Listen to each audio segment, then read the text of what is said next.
Tamil sound டாக்டரின் நேயர்களுக்கு எங்கள் அன்பின் வாழ்த்துக்கள்.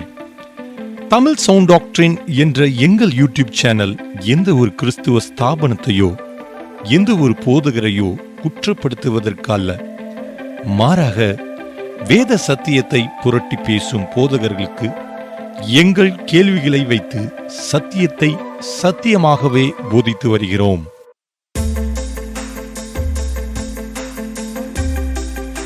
Role of triune God in spiritual experience என்ற தேவ செய்தியில் போதகர் வின்சென்ட் செல்வகுமார் அவர்கள் பேசியிருக்கிறார்கள். இந்த செய்தியில் ஒரு குறிப்பிட்ட சின்னம் பயன்படுத்தப்பட்டுள்ளதை நாம் பார்க்கலாம். இந்த சின்னத்தை இவர்கள் தெரிந்து பயன்படுத்துகிறார்களா அல்லது தெரியாமல் பயன்படுத்துகிறார்களா என்பதை நாங்கள் அறியோம். ஆனால் இந்த சின்னம் சாத்தான் சபையில் பயன்படுத்தக்கூடிய ஒரு சின்னமாகும். இந்த சின்னம் கடைசி கால சாத்தானின் தந்திரமா? இந்த சாத்தான் சின்னத்தை பற்றி ஒரு சிறிய தொகுப்பு உங்களுக்காக. 2 கொரிந்தியர் 6:14 அந்நிய நுகத்திலே அவிசுவாசிகளுடன் பிணைக்கப்படாதிருப்பீர்களாக. நீதிக்கும் அநீதிக்கும் சம்பந்தமேது? ஒளிக்கும் இருளுக்கும் ஐக்கியமேது? கிறிஸ்துவுக்கும் பேலியாளுக்கும் இசைவேது? அவிசுவாசியுடனே விசுவாசிக்கு பங்கேது? தேவனுடைய ஆலயத்துக்கும் விக்கிரகங்களுக்கும் சம்பந்தம் ஏது என்ற வசனத்தின்படி சாத்தான் கிறிஸ்துவத்தில் இரவு நேரத்தில் களையை விதைத்துவிட்டு சென்று விட்டான். சில கோதுமை மணிகளுடன் ஒன்றுமில்லா பதர்களும் தன்னை கோதுமை மணியாகவே காட்டிக் கொண்டிருக்கிறது. ஆம், இன்று திருத்துவம் என்ற கள்ள உபதேசத்தில் மறைந்திருக்கும் சாத்தான் சபை சின்னங்களை பற்றி பார்ப்போம் வாருங்கள். முதலாவது ட்ரைகூட்ரா என்று அழைக்கப்படும் திருத்துவ சின்னம் எப்படி சாத்தான் சபையில் பயன்படுத்தப்படுகிறது என்பதை பார்ப்போம். பரிசுத்த வேதாகமத்தில் இந்த ட்ரைகூட்ரா சின்னத்தை கர்த்தராகிய இயேசு கிறிஸ்துவோ சீஷர்களோ யாரும் இதை பயன்படுத்தினதில்லை. பின்பு எப்படி இந்த திருத்துவ சின்னம் கிறிஸ்துவத்தில் புகுந்தது? இதற்கு பின்னணியில் இருப்பது பாபிலோனிய சூரிய வழிபாடு ஆகும். திருத்துவ சின்னத்தில் இருக்கும் 3 வட்டங்களும் சூரியனின் நிலைகளை குறிக்கிறது. முதல் வட்டம் சூரிய உதயமும், 2ஆம் வட்டம் சூரியனின் உச்சப்பொழுதும், 3ஆம் வட்டம் சூரிய அஸ்தமனமும் ஆகும். இவை ஒன்று சேர்ந்துதான் ட்ரைகூட்ரா சின்னமாகிறது. ட்ரைகூட்ரா என்ற இச்சின்னத்தில் 666 என்ற மிருகத்தின் இலக்கம் மறைந்திருப்பது குறிப்பிடத்தக்கது.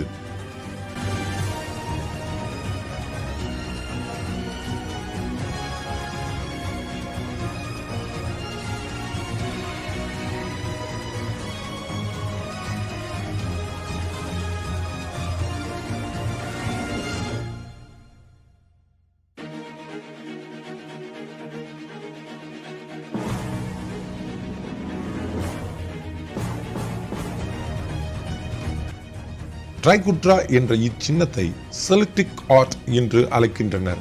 பண்டைய நாட்களில் இச்சின்னம் மாந்திரிகத்தில் பயன்படுத்தப்பட்டது. ஜப்பானியர்கள் பயன்படுத்திய இந்த ட்ரைகூட்ரா சின்னத்தை பற்றி பார்ப்போம் வாருங்கள்.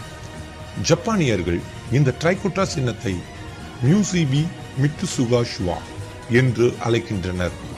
இந்த சின்னம் 4ஆம் நூற்றாண்டில் கிங்டம் ஆஃப் கோட்டான் என்று அழைக்கப்படும் புத்த திருத்துவ வழிபாட்டில் இந்த ட்ரைகூட்ரா சின்னம் பயன்படுத்தப்பட்டது. மேலும் ஜப்பானியர்கள் போரில் பயன்படுத்திய வாள் போன்ற பொருட்களில் புத்த திருத்துவ சின்னத்தை அச்சிட்டனர். இதை நீங்கள் பார்க்கலாம். ஜப்பான் தேசத்தை தொடர்ந்து இந்த ட்ரைகூட்ரா சின்னம் சீனா, கொரியா போன்ற தேசங்களில் பரவப்பட்டது. சீன தேசத்தில் யிங்யாங் என்ற சீன சின்னத்தில் ட்ரைகூட்ரா சின்னம் பயன்படுத்தப்பட்டுள்ளது. மேலும் இச்சின்னம் ஜெர்மன் தேசத்திலும் மாந்திரிகத்தில் பயன்படுத்தப்பட்டுள்ளது.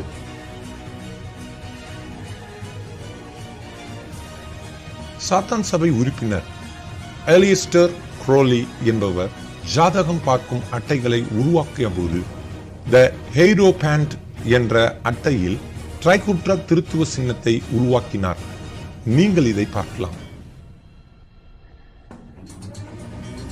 மேலும் லிட்சிப்ளின் என்ற சாத்தான் சபை உறுப்பினர் ட்ரைகூட்ரா என்ற திருத்துவ சின்னத்தை பயன்படுத்துவதை நீங்கள் பார்க்கலாம். சாத்தான் சபை உறுப்பினர்களால் மாந்திரிகத்தில் பயன்படுத்தப்படும் புக் ஆஃப் ஷேடோஸ் என்ற புத்தகத்தில் ட்ரைகோட்ரா என்ற திருத்துவ சின்னத்தை நீங்கள் பார்க்கலாம்.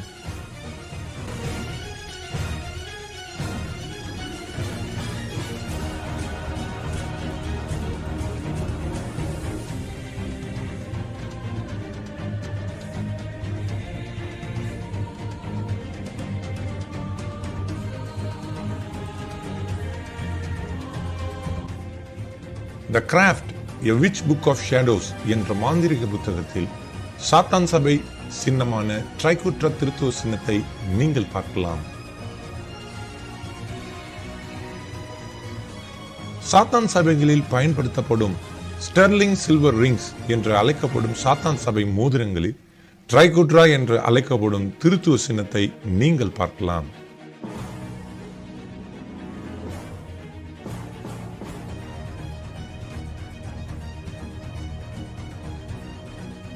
ட்ரிபிள் மூன் காடஸ் என்று அழைக்கப்படும் 3 பெண் தெய்வ வழிபாடுகளில், அதாவது மூதேவிகளின் வழிபாடு என்று அழைக்கலாம். இந்த வழிபாடுகளில் இந்த ட்ரைகோட்ரா என்று அழைக்கப்படும் திருத்துவ சின்னம் பயன்படுத்தப்படுகிறது. மேலும் தார் என்ற ஆங்கில படத்தில் 3 கடவுள்கள் நடிகனுக்கு வல்லமை அளிப்பது போல் காட்சியில் திருத்துவ சின்னத்தை நாம் பார்க்கலாம்.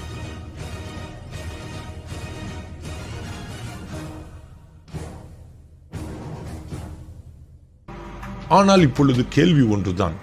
சாத்தான் சபையில் பயன்படுத்தப்படும் ட்ரைகோட்ரா என்னும் சின்னம் ஏன் ரோமன் கத்தோலிக்க சபைகளில் உள்ளது? அநேக சபைகளில் இருக்கும் சின்னம் உங்களுக்காக. ஏன் இச்சின்னம் மரியாளின் உடையிலும் ரோமன் கத்தோலிக்க தலைமை போதகர் தலைக்கவசங்களிலும் உள்ளது?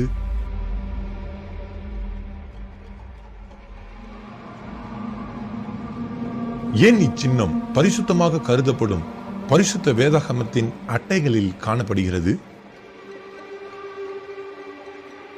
ஏன் இச்சின்னம் சிலுவையில் காட்சியளிக்கிறது?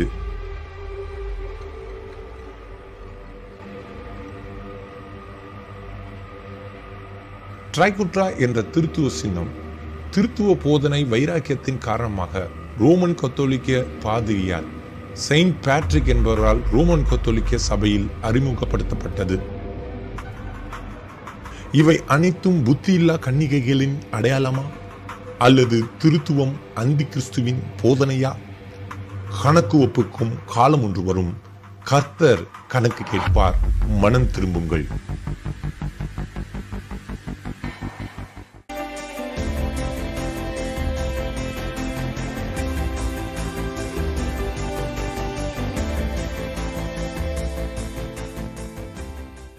கர்த்தருக்குள் பிரியமான சகோதரர்களே, கடந்த நாட்களிலே அருமையான அன்பு சகோதரர் வின்சென்ட் செல்வகுமார் சகோதரரும் ஒரு வீடியோ பதிவு செய்திருந்தார்.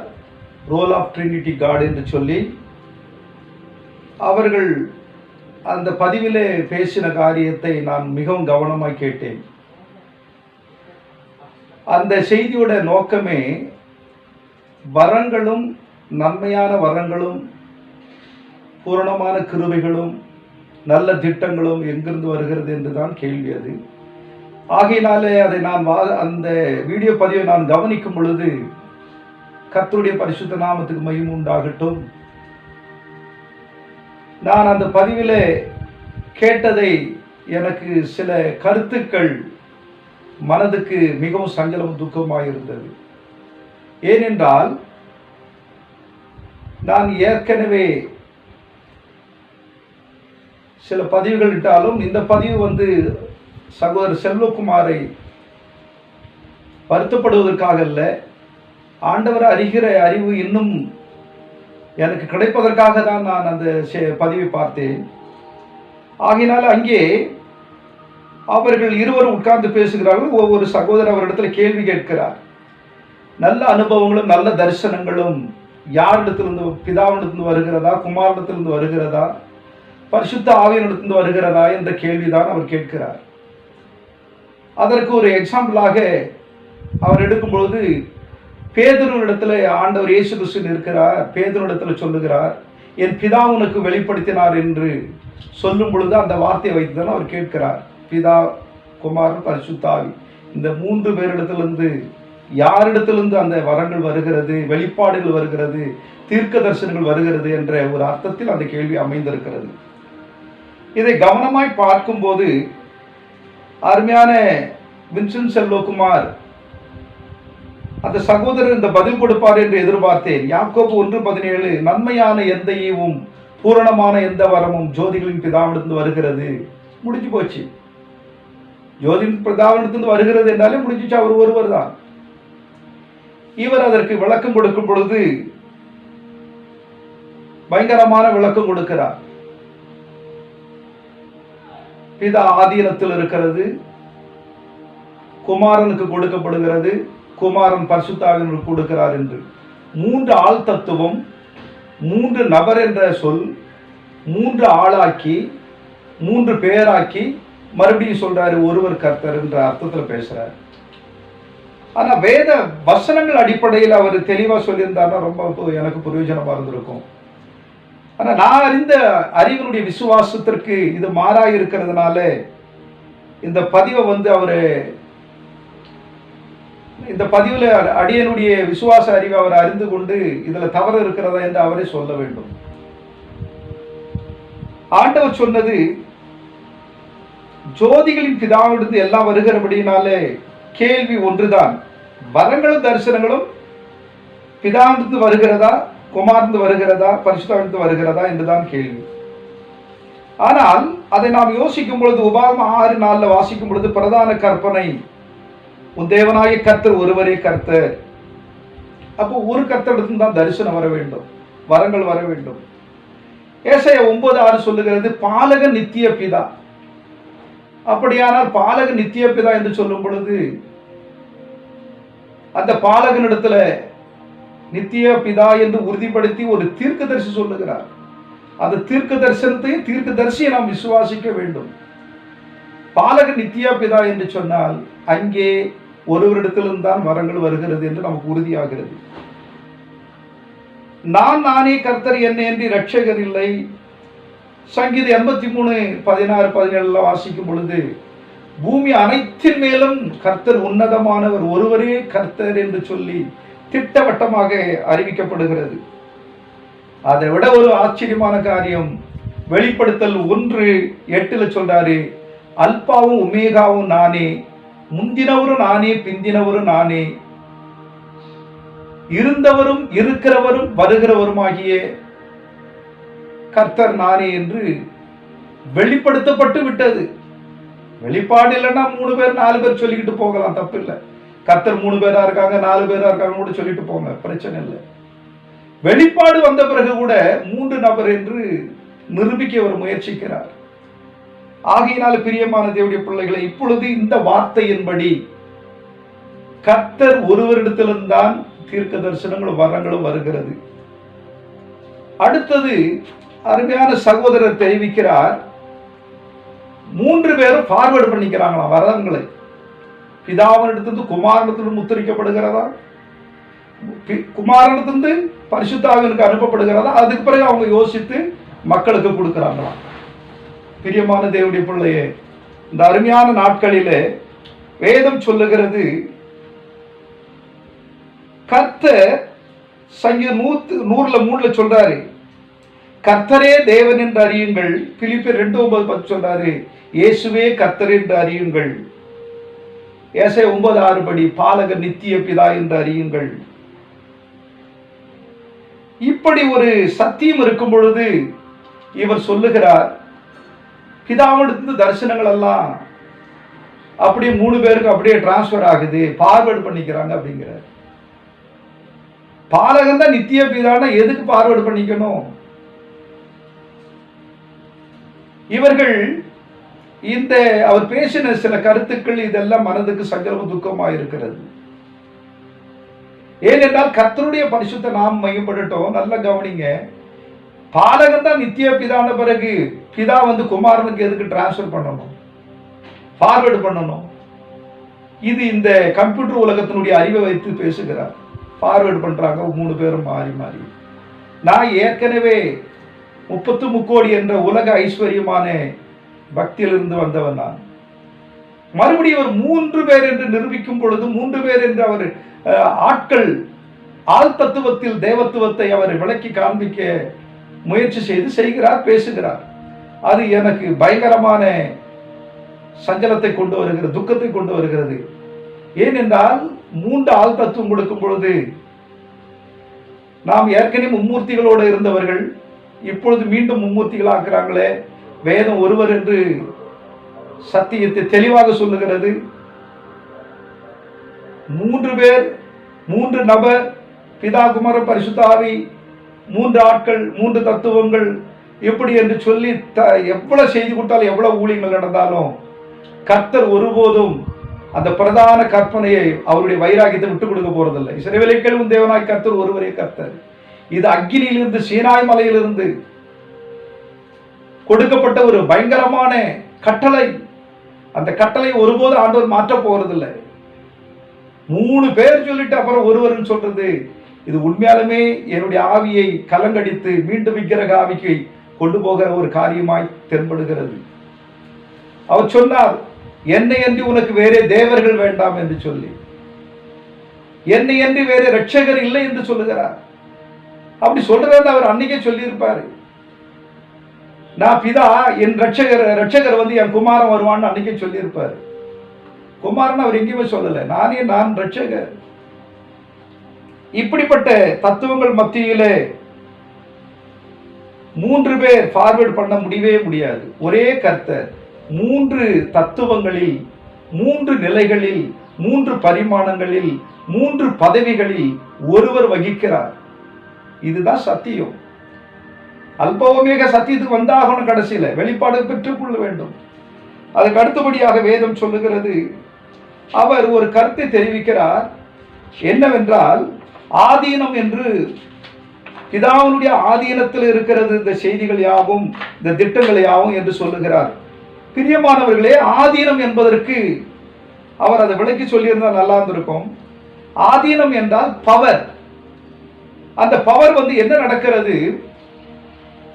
ஆதியாகமத்தில் சொல்லப்படும் 47:19 சொல்றாங்க, யாக்கோபு குடும்பம் எகிப்துக்குள்ள போறாங்க. போகும்பொழுது அவங்க சொல்றாங்க பார்வோன் கிட்ட, அதாவது யோசேப்பு கிட்ட சொல்றாங்க, ஐயா உங்க கண்ணுக்கு முன்னால் நாங்க அழிஞ்சு போறோம் பஞ்சத்துல, ஆகையினால நீங்க என்ன செய்யுங்க, எங்க நிலங்களையும் சொத்துக்களையும் நாங்கள் பார்வோன் வசமாக, பார்வோன் ஆதீனத்துல கொடுத்து விடுகிறோம், எங்களுக்கு விதையும் ஆதாரங்களும் கொடுங்கன்னு சொல்றாங்க.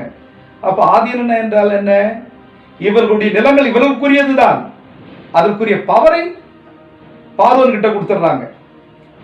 இப்போ ஆதீனத்திலிருந்து வருது, லாக்கர்ல இருந்து வருதுங்கிறாரு சகோதரர் வின்சென்ட் செல்வகுமார். அந்த லாக்கர்ல ஒரே கர்த்தருடைய லாக்கர் அது. அந்த லாக்கர்ல இருந்து அவர் ரட்சிப்பை ஏற்படுத்துவதற்காக அவர் குமாரத்துவமா மாறுகிறார். அவர் பரிசுத்த ஆவியானவராய் இருக்கிறார், ஒரே கர்த்தராய் இருக்கிறார். அவருடைய லாக்கரை உடைக்கவே முடியாது. எந்த லாக்கரை உடைக்க முடியாது? ஒருவர் கர்த்தருங்கிற லாக்கரை உடைக்க முடியாது. ஆதியிலிருந்து வெளிப்படுத்தின சுவிசேஷம் வர பார்த்தீங்கன்னா கர்த்தர் ஒருவர் தான். இந்த ரட்சிப்பின் நிலைகளுடைய மாற்றங்களை நாம் புரிந்து கொள்வது அப்படி புரிஞ்சு வச்சிருக்கோம் 3 பேரா. மத்தேயு, மார்க்கு, லூக்கா, யோவான், இந்த 4 சுவிசேஷத்துல தேவன் மனுஷீகமும் தெய்வீகமும் கலந்திருக்கிறார். இந்த திருத்துவ சபைகள் மனுஷீகத்துக்கு முக்கியத்துவம் கொடுக்கிறார்கள், தெய்வீகத்துக்கு முக்கியத்துவம் கொடுக்கிறது இல்லை. அங்கே என்ன சொல்லப்படுகிறது? ஆண்டவர் இயேசு கிறிஸ்து சொல்லுகிறார், நான் பிதா சித்தம் செய்யறேன், நான் பிதாவுடைய வார்த்தையை மீற மாட்டேன், பிதா சொல்றதான் செய்யறேன், நானும் பிதா ஒன்னா இருக்கிறோம், பிதாவுடைய சித்தம் செய்ய நான் வந்திருக்கிறேன், என் பிதா என்ன சொல்றாரோ அதை நான் செய்யறேன். இப்படி ஊமைகளாக, எடுத்துக்காட்டுகளாக தன்னை வெளிப்படுத்தாம சில இடங்கள்ல பேசிட்டு வராரு. இதுதான் மனுஷீகம். அவர் தெய்வீகம் வெளிப்படும் போது பாத்தீங்க சொன்னா அவருடைய அற்புதங்கள் எல்லாமே பிதாவை குறிக்கிறது. அதனாலதான் சொல்றாரு பிலிப்பு கிட்ட, என்னை கண்டவன் பிதாவை கண்டான் என்று சொல்லி. பிரியமானவர்களை, திருஷ்டாந்தமான வார்த்தைகள் எல்லாம் புதைத்து விட்டு 3 பேர் என்ற நபரை மாத்திரம் நம்ம 3 நபர் என்று சொல்லக்கூடிய அந்த கொள்கைக்கு இன்றைக்கு சென்று உலகமே வளர்ந்து போய் நிற்கிறது. அது அவர்களுடைய அவர்களுக்கு முன்குறிக்கப்பட்டது அப்படிதான், எங்களுக்கு முன்குறிக்கப்பட்டது இப்படிதான். பாருங்கள், நல்ல முறையில் நானே கர்த்தர் என்று சொன்னாரே, நானே அவர் என்று விசுவாசிய விட்டால் உன் பாவத்தில் சாவீர்கள். என்ன அருமையான வார்த்தைகள், உயர்ந்த வார்த்தைகள், மகிமையான வார்த்தை. இதெல்லாம் தன்னை பிதான்னு வெளிப்படுத்தி காட்டாரு. அப்புறம் தான் கடைசியில் கெஞ்சி கேட்கிறாரு, என் கிரிய நிமித்தமாயில நம்புங்கள் என்று சொல்லி. அப்படின்னா என்ன அர்த்தம்? அப்படி பேச்செல்லாம் குமாரத்துவத்துல பிதா இருக்கிறது போல வெளிப்படுத்தி காண்பிக்கிறார். சில இடங்களில் வெளிப்பாடுகளும் வல்லமையான அற்புதங்களும் தன்னை பிதா என்று நிரூபிக்கிறார். அப்படியானால் இவங்க எதுங்க இவங்க 3 நபராக்கி டிரான்ஸ்ஃபர் பண்ணிக்கிட்டாங்க, ஃபார்வர்டு பண்ணிக்கிட்டாங்கன்னு சொல்றாங்க. பிதாவுடைய ஆதீனம் என்றால் 12 அப்போஸ்தலர்கள் 11 பேராக இருக்கிறார்கள். அவருடைய ஆதீனத்தில் 12 பேர் ஆகணும். பிதாவின் ஆதீனம் என்றால் பிதாவின் வாக்குத்தத்தத்தில் அவர்கள் காத்திருக்க வேண்டும். பிதாவின் ஆதீனம் என்றால் 120 பேர் கூடி ஜெபிக்க வேண்டும். பிதாவின் ஆதீனம் என்றால் கர்த்தராகிய இயேசு கிறிஸ்து நாமத்தில் ஞானஸ்நானம் கொடுத்து சபைகளை கட்ட வேண்டும். பரிசுத்த ஆவியினாலும் அக்கினியினாலும் ஞானஸ்நானம் பெற வேண்டும். இதுதான் பிதாவுடைய ஆதீனம். இந்த ஆதீனத்துல இந்த உலகத்துல சபைகளும் கிறிஸ்தவர்கள் எவ்வளவு பேர் உள்ள இருக்காங்க? இந்த ஆதீனத்திலிருந்து இந்த திட்டங்கள் எல்லாம் எந்த கிறிஸ்தவர்கள் எந்தெந்த சபைகள் செயல்படுத்துகிறது பாருங்கள். நாம் ஆதீனத்துக்கு உள்ள போனோம்னா இந்த பவர், அவருடைய ஆதீனத்தில் இருக்கிற பவர் இதுதான். இந்த பவருக்கு புறம்பா இருந்துகிட்டு நம்ம ஆதீனத்தில் இருக்கிற ரகசியத்தை எப்படி அறிய முடியும், எப்படி ஏற்றுக்கொள்ள முடியும்? அவருடைய ஆதீனத்தில் ஒருவர் என்று நிரூபிக்கிறார். அவருடைய ஆதீனத்தில் அப்போஸ்தலருடைய அதிகாரத்தில் 1 அதிகாரத்தில் 2 அதிகாரத்துக்குள்ள அவருடைய ஆதீனம் முழுவதும் விளங்குகிறது. இந்த சபைக்குள்ள, இந்த வெளிச்சத்துக்குள்ள, இந்த வெளிப்பாட்டுக்குள்ள எவ்வளோ கிறிஸ்துவ சபைகள் உள்ள வரல. இந்த ஆதீனத்தை அவங்க புரிஞ்சிக்கல. சரி இருக்கட்டும். ஆதீனம் என்றால் பிதா ஆதீனத்துக்குள்ள அவருடைய பவர், அவருடைய திட்டங்கள், அவருடைய ஆலோசனைகள் சகலம் சர்வ சிருஷ்டியும் அவருடைய பவருக்குள்ள, அவருடைய ஆதீனத்துக்குள்ள இருக்குது. அவர் சொல்ற மாதிரி லாக்கர்னு சொல்றாரு பாருங்க, அவருடைய லாக்கர்ல இருக்குது. ஒரே ஆண்டவருடைய லாக்கர் தான். அந்த லாக்கருக்குள்ள இருக்கிற திட்டங்கள் எல்லாம் ஒரே ஆண்டவருடைய திட்டம் தான். பிதா குமாரன் பரிசுத்தாவிங்கிற அந்த 3 மகிமையின் பதவியில் ஒருவர் வகிக்கிறாரே தவிர 3 பேர் வகிக்கவில்லை. அவர் சொல்றாரு, அருமையான சகோதரர், 3 பேரும் பங்களிக்கிறார்களாம். இது என்னமோ குடும்ப பாகாட்டவரம் பண்ற மாதிரி இருக்குது செய்தி. 3 பேர் எதுக்கு பங்களிக்கணும்? ஒருவர் 3 பதவியில பங்களிக்கிறார். அதனாலதான் பங்களிச்சுட்டு கடைசி சொல்லிட்டார், அல்பாவும் மேகம் நான் தான், முந்தினவர் பிந்தினவர் நான் தான் என்று சொல்லிவிட்டார். ஆகையினாலே நாம் உண்மையான ஆதீனம் தெரிந்து கொள்ள வேண்டுமானால், ஆதீனம் உடையவர்களாக இருக்க வேண்டுமானால் நிச்சயமாக நாம் என்ன செய்ய வேண்டும் என்றால், நாம் அந்த ஆதீனமாகிய அப்போஸ்தலர் 1 அதிகாரத்திலிருந்து 2 அதிகாரத்து வரை நடந்த கிரியைகளுக்கு நாம் உள்ளே போக வேண்டும். அருமையான தேவனுடைய பிள்ளைகளே, ஆதீனத்தை குறித்து நாம் கவனமே பார்த்தோம். அது ஒரு பவர். அந்த பவருக்குள்ள மனித அவதாரம் எடுத்து வரக்கூடிய பவர் அவர்கிட்ட தான் இருக்கு. ரட்சிப்பை ஏற்படுத்துகிற பவர் அவர்கிட்ட தான் இருக்கு. அதுக்கப்புறம் சொல்றாரு, 3 பேரும் பங்களிக்கிறார்கள், 3 பேரும் ஃபார்வர்டு செய்து கொள்ளுகிறார்களாம். இங்க வசனத்தை கவனிப்போம். வெளிப்படுத்தல் 1:8 அல்பா ஒமேகா அவர்தான். கர்த்தரே தேவன் என்று அறியுங்கள், இயேசுவே கர்த்தர் என்று அறியுங்கள். பிரதானமான கற்பனை கர்த்தர் ஒருவரே. இந்த ஒருவருங்கிற கற்பனையிலிருந்து அவர் ஒருபோதும், இந்த உலகமே தலைகளானாலும் சரி, அவர் ஒருவர் தான் கர்த்தர். ஒன்று. ஏன் கஷ்டப்பட்டு 3 பேராக்கி மறுபடியும் 3 பேரை ஒட்ட வச்சு மறுபடியும் ஒருவருங்கிறது? 3 பதில ஒருவர் இருக்கிறார் சொல்லிட்டா போச்சு. இயேசு இல்லாம எதுவுமே நடக்காதுன்னு அவர் சொல்றார். மேல இருந்து பரலோகத்துல வரக்கூடிய செய்திகளும் பூமியிலிருந்து போகிற காரியங்களும் குமாரனாகிய இயேசு கிறிஸ்துக்குள்ள போய் தான் பரலோகம் போகும். குமாரனாகிய இயேசு கிறிஸ்துக்குள்ள இருந்தா பரிசுத்த ஆவிகிட்ட வரும் அப்படிங்கிறாரு. இயேசு கிறிஸ்து தான் பரிசுத்த ஆவியானவர்.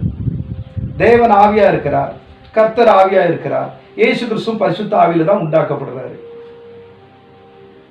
அப்புறம் எப்படி திட்டத்தை பாருங்க, அப்படி வெளிப்பாட பாருங்க. மாம்சத்தில் வந்த இயேசு கிறிஸ்து சர்வத்துக்கும் மேலான தேவன் என்று சொல்லியாச்சு. பிறகு அவர் சொன்னார், பேதுருவை வைத்து தான் பேசினாரு. அப்ப பேதுரு இடத்துல என்ன நடந்ததுங்கிறத விளக்கி சொல்லியிருந்தாருன்னா நல்லா இருந்திருக்கும். அப்ப பேதுரு இடத்துல என்ன நடக்குது? கர்த்தராகிய இயேசு கிறிஸ்து நாமத்தினால் அவர் கேட்கிறாரு, என்னன்னு, நீங்கள் என்னை யார் என்று சொல்லுகிறீர்கள்? அவங்க சொல்றாங்க, சீஷர்கள் சிலர் யோவான்ஸ்நானகன், சிலர் எலியா, சிலர் எரேமியா, சிலர் தீர்க்கதரிசின்னு சொல்றாங்கன்னு சொல்றாரு. ஆண்டவருக்கு திருப்தி இல்லை அந்த பதில்ல. ஏன்னா கர்த்தராகிய இயேசு தம்மை அறியணும்னு விரும்புறாரு. அதனால தான் அந்த கேள்வியை கேட்கிறாரு. பிறகுதான் திரும்ப கேட்கிறாரு, என்ன நீங்கள் யார் என்று நினைக்கிறீர்கள், யார் என்று சொல்லுகிறீர்கள்னு. அதுக்குதான் சீமோன் பேதுரு சொல்றாரு பதிலு, நீர் ஜீவனுள்ள தேவனுடைய குமாரன் ஆகிய கிறிஸ்து. நல்லா புரிஞ்சுக்கங்க, இந்த வெளிப்பாடு என் பிதா வெளிப்படுத்தினார்னு சொன்னாரு. ஆனா பேதுருக்கு முன்னால நிக்கிற ஒரு பிதாதான். ஏசாயா 9:6 படி பாலகன் நித்திய பிதாவானால் பேதுருக்கு முன்னால் நிக்கிற ஒரு பிதாதான். இதை விசுவாசிக்கணும். அடுத்து அவர் சொன்ன கருத்து என்ன? நீர் ஜீவனுள்ள, சதா காலங்களிலும் ஜீவனுள்ள தேவனுடைய குமாரன். அப்படி என்றால் தேவனை உடைய குமாரன் என்று சொல்லும் பொழுது தேவன் மாம்சத்தில் வெளிப்பட்டார் என்ற ஒருவருங்கிற சத்தியம் அங்கே உள்ளே அடங்கி இருக்கிறது. ஆகையினாலதான் இந்த வெளிப்பாட்டுக்கு உடனே ஆண்டவர் இயேசு கிறிஸ்து பேதுருவிடத்துல என்ன செய்தார் என்றால் தன்னுடைய செங்கோலை கொடுத்தார், பரலோகத்துடைய திறவுகோலை கொடுத்தார், சபையை கட்டும் அதிகாரம் கொடுத்தார். பாக்கியவான் என்று சொன்னார், என் பிதா உனக்கு வெளிப்படுத்தினார். ஆமா, பிதா வெளிப்படுத்தினார். உலக தோற்றத்துக்கு முன்னாலே இந்த பேதுரு மூலமா அந்த வெளிப்பாடு வரணும்னு எழுதி வச்சிருக்குது. அதான் சொல்றாரு, பிதா வெளிப்படுத்தினார் என்று. நம்ம வசனத்தை ஆராய்ந்து பார்த்தா பேதுரு எதுல நிக்கிற ஒரு குமாரன் மாத்திரமல்ல, பாலகன் நித்திய பிதா. நம்ம ஏன் வசனங்கள் எல்லாம் ஒப்பிட்டு கம்பேர் பண்ணி பார்க்க மாட்டேங்கிறோம்? வசனத்தை தனித்தனியா பிரிச்சு பேசுறோம். பிரியமான தேவனுடைய ஜனங்களே, இங்கே கிறிஸ்தவ மார்க்கத்தில் 2 கூட்டம் இருக்கிறது. ஒரு கூட்டம் அந்த சுவிசேஷத்துல மனுஷீகத்தை மாத்திரம் பிரித்து எடுத்துக்கொண்டு செயல்பட்டு கொண்டிருக்கிறார்கள்.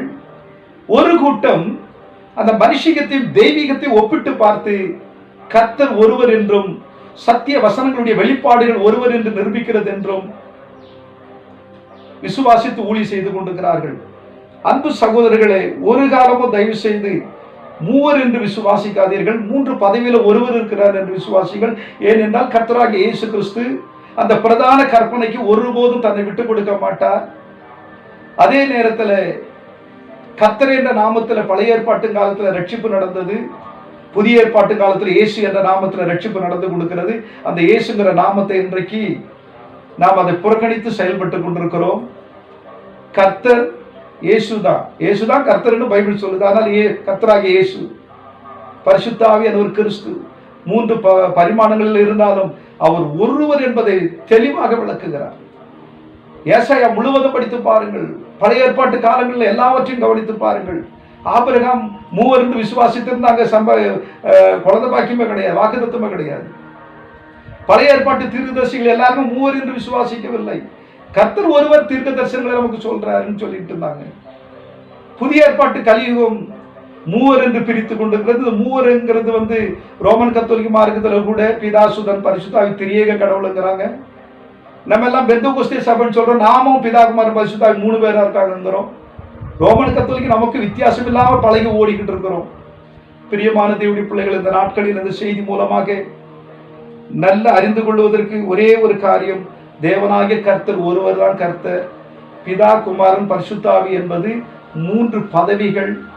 3 பதவிகளில் அவர் வகிக்கிறார். ஒருவராய் வகிக்கிறார், சிருஷ்டிக்கிறவராக வகிக்கிறார், இரட்சகராக வகிக்கிறார், ஆலோசனை கர்த்தர். பரிசுத்த ஆவி என்றால் ஆலோசனை கர்த்தர். ஆலோசனை ஆவியாய் தருகிறார். அதனால ஆலோசனை கர்த்தர். இந்த 3 பதவிகளையும் ஒருவர் வகிக்கிறார்.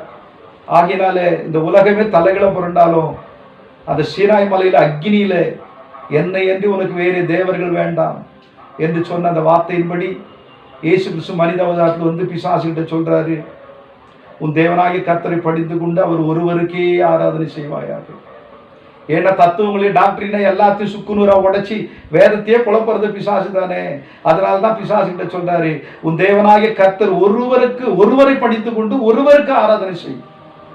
அந்த வசனம் எனக்கு ரொம்ப பிடிக்கும். அதனால பிரியமான தேவனுடைய பிள்ளைகள், இந்த நாட்களிலே கர்த்தராகிய இயேசு கிறிஸ்துவை அறிகிற அறிவினாலே அருமையான வின்சென்ட் செல்வகுமார் சகோதரர் கொடுத்த வார்த்தைகள் நல்ல விஷயங்களாக இருந்தாலும் கூட அவர் அதை ஏனோதானம் என்று சொல்லுகிறது போல சொல்லிவிட்டு அந்த பதிவிட்டிருந்தார். அந்த பதிவில் எனக்கு மிகவும் வருத்தமான கருத்துக்கள் இருந்ததுனால இந்த பதிவை நான் வெளியிட வேண்டியதாயிற்று.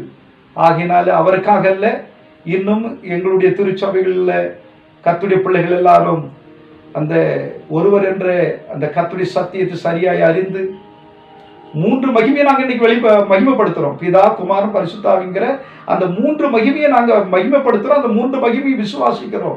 அந்த 3 மகிமை 3 பேர் என்று நாங்கள் விசுவாசிக்கிறோம். ஒருவர் இருந்தால் விசுவாசிக்கிறோம். இதுதான். அதனால கர்த்தராகிய இயேசு கிறிஸ்து நாமத்திலே இந்த செய்தி உங்களுக்கு கர்த்தர் ஆசீர்வாதமாக்கி தருவார். உங்களுக்கு பிரயோஜனமாக இருக்கு என்று நான் நம்புகிறேன். ஆகையினால் அருமையான வின்சென்ட் செல்வகுமார் சகோதரர் அவர்கள் இதை வருத்தமாக எடுக்க வேண்டாம், கோபமாய் புரிந்து கொள்ள வேண்டாம். இந்த வசனங்களை நாம் ஆராய்ந்து பார்க்க இது ஒரு தருணம் கிடைத்து விட்டது. ஆகினால இந்த வார்த்தைகள் நீங்க கொடுத்த அந்த செய்தியும் சரி, நான் கொடுக்கிற செய்தியும் சரி, நம்ம எப்படியாவது தேவனை மையப்படுத்த வேண்டும். அந்த நோக்கத்தில் தான் இதை வெளியிட்டிருக்கிறோம். கர்த்தர் தாமே இந்த செய்தியை ஆசீர்வதிப்பாராக. எங்களது முந்தைய பைபிள் ஸ்டடி பாகம் 1 பாகம் 2 ஆதியாகமம் முதல் வெளிப்படுத்தின விசேஷம் வரை தேவன் ஒருவர் என்றும், அவர்தான் பிதா, அவர்தான் குமாரன், அவர்தான் பரிசுத்தாவி, அவர்தான் கர்த்தாதி கர்த்தர், அவர்தான் தேவாதி தேவன், அவர்தான் ராஜாதி ராஜா, அவர் ஒருவர் என்ற சத்தியத்தை நாம் அறிந்து கொண்டோம். இந்த PDF புத்தகத்தை நீங்கள் எங்கள் டிஸ்கிரிப்ஷன் பாக்ஸில் டவுன்லோட் செய்து கொள்ளலாம். தமிழ் சவுண்ட் டாக்டரின் என்ற எங்கள் யூடியூப் சேனலை சப்ஸ்கிரைப் செய்யுங்கள், அநேகருக்கு ஷேர் செய்யுங்கள். கர்த்தர் உங்களை ஆசீர்வதிப்பாராக.